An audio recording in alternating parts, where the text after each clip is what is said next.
Le président élu du peuple, Issa Tirouma, a lancé du lundi 3 au mercredi 5 novembre la ville morte.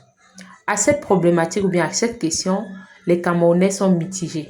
D'un côté, vous avez les forces de l'ordre et le membre du gouvernement qui vous demandent de sortir, qui vous rassurent, qui n'ont pas déclaré de ville morte au Cameroun, que les activités continuent normalement. Et de l'autre côté, vous avez la menace. Vous avez des personnes imprévisibles qui à tout moment peuvent vous causer du tort quand vous êtes dans la rue. Pour ceux qui vont décider de suivre les membres du gouvernement et les forces de l'ordre, rassurez-vous juste d'une seule chose, que les forces de l'ordre vont vous protéger dans la rue, à toute position. Sinon, pour les autres, écoutez le général Vansego. Le plus important, c'est d'être du côté du peuple. De lundi à mercredi, consacrez les 3 jours que vous avez à pleurer pour nos frères qui sont tombés. Parce que Paul Biya a tiré sur des Camerounais.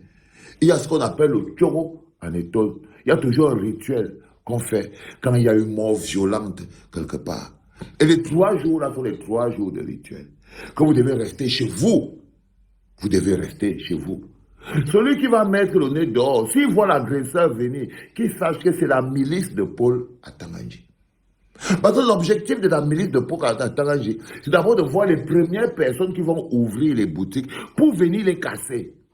Comme ça, il va sortir pour dire, les voyous, ils ont cassé, ils ont fait ceci, ils ont fait cela.